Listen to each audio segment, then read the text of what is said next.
Hello guys, Qeth here, and as you just saw, today I have a witch killing system which is toggleable between all four potion types that witches can drop.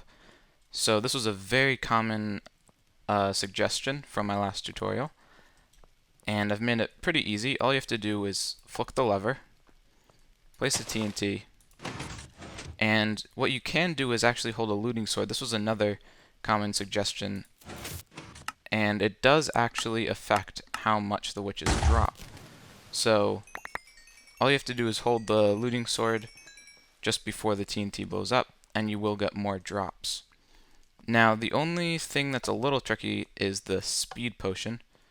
For this one, you actually have to step away a little bit. So, just like before, you light the TNT, but this time you walk away, and I have a little marker here set at 11 blocks.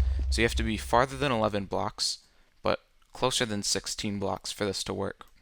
And basically the witches see you, but they're too far away to throw a potion, so they drink a speed potion. Of course, hoping that they'll be able to run after you.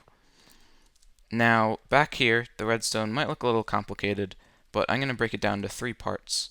First of all, just the basic pistons and all the hardware associated with it, as well as the bud switch. And then from there, we take the pulse from the bud switch and bring it to either this dispenser with a water bucket, piston here, which is a crusher, the flint and steel here, which is for fire resist, and then this piston here for speed. So that's how it works. Now I'm going to show you how to build it. Alright, so just a couple things I forgot to mention. First off, if you select fire resist, you will also get some instant health potions, and that's just because when witches get caught on fire, they have a chance of drinking an instant health instead of a fire resist first. So also, I wanted to mention that all of these potions will start out in their most basic form. So 3-minute water breathing, speed, and fire resist, and just instant health 1. But witches do drop the ingredients necessary to extend them or make them splash potion, instant health 2, whatever you want.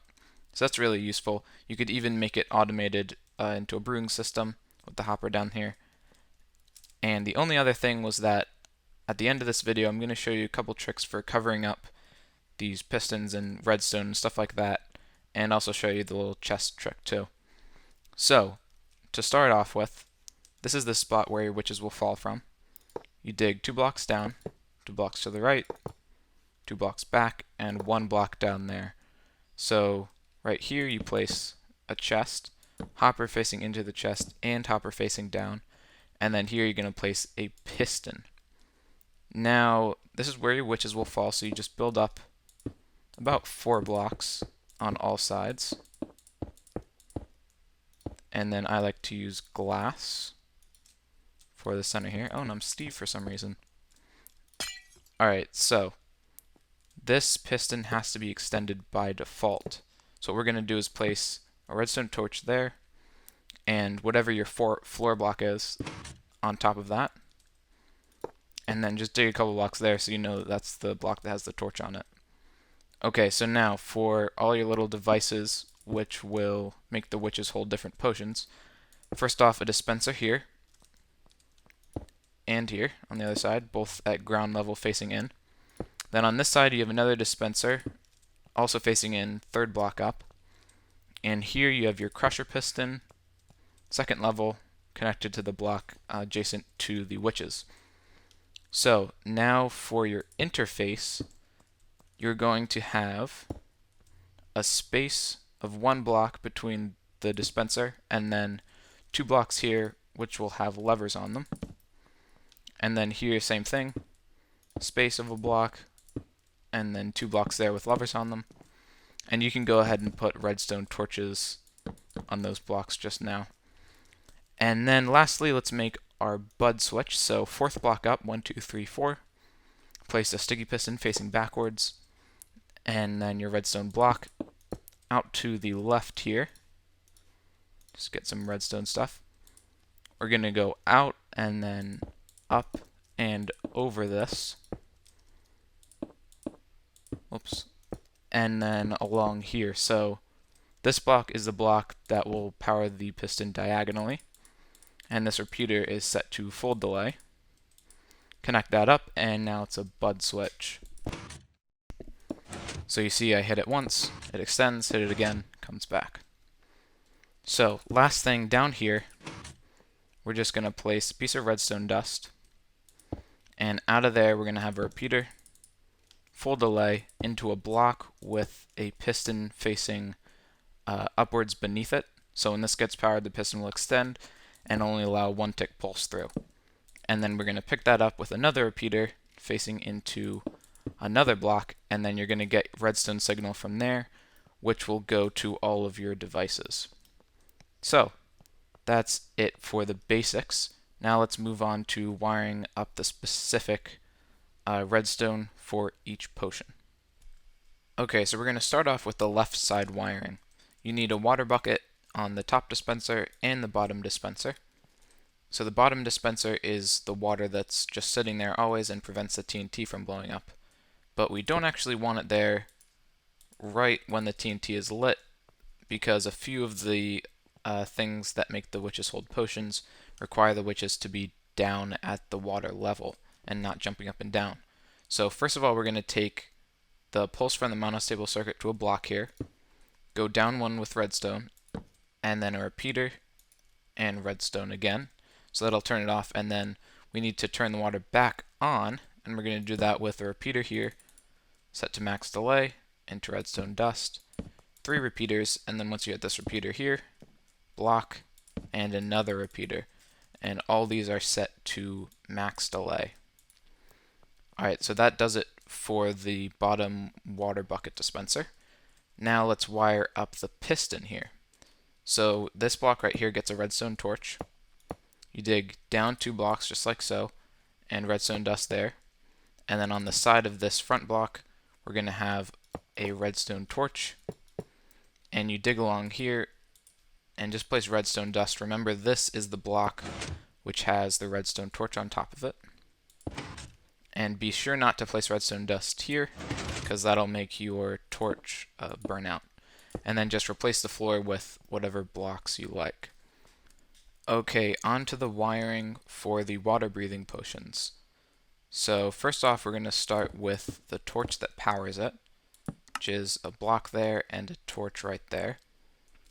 Into that block, we're going to set a repeater, only on 2 ticks of delay. And just bring that out like so, and place dust there and there. And then next to the repeater, we're going to have another torch on a block.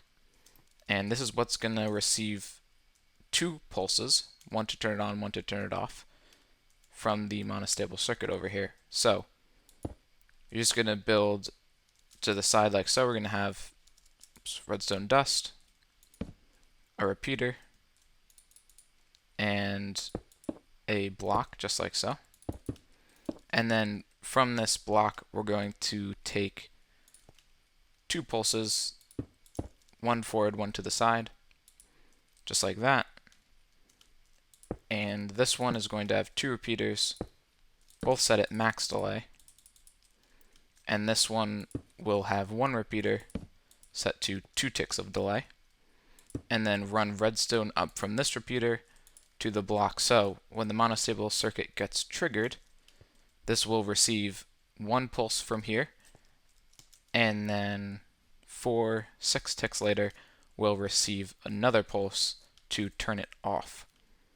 And it will make sure that this lever has to be flicked down, or else this redstone will never power off because the torch is right there. So that's the left side. Now on to the right side. Okay, so right side, we'll start off with this dispenser, which requires a flint and steel inside. And it's going to be powered by a block right here with a torch, just like that, and a repeater going into there, set to 4 ticks of delay. Now this repeater will receive signal from this torch here, and another torch right there.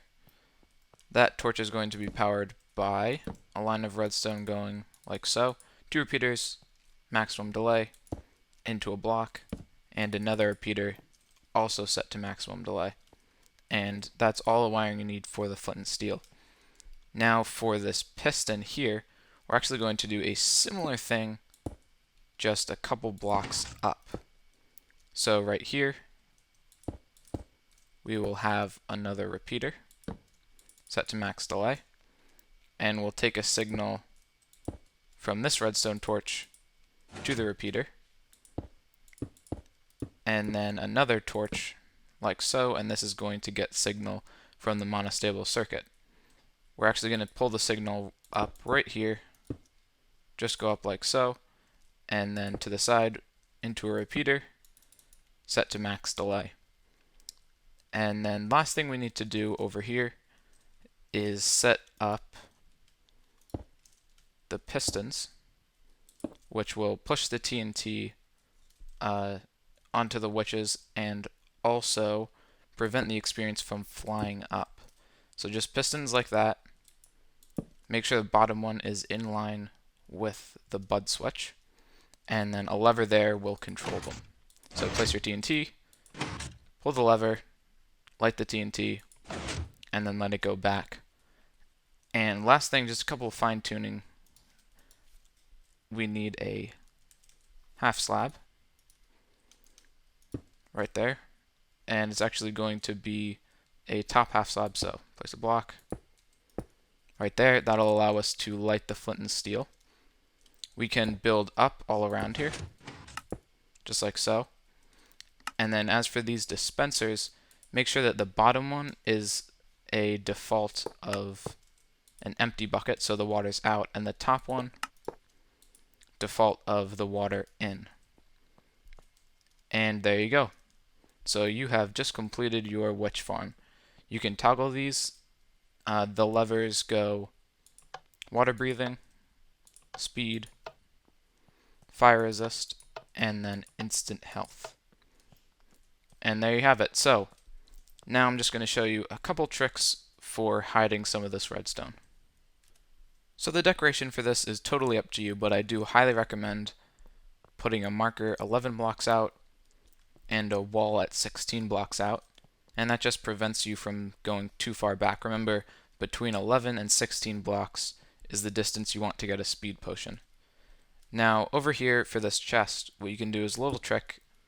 Place a stair like that, you see you can access it through the little corner, and then if you just place another stair here and make that a corner stair, you can still access it. And even if you place a stair right there to cover it up, you can still get it. It's a little trickier. There we go. Now here you could put, a pillar or whatever you want.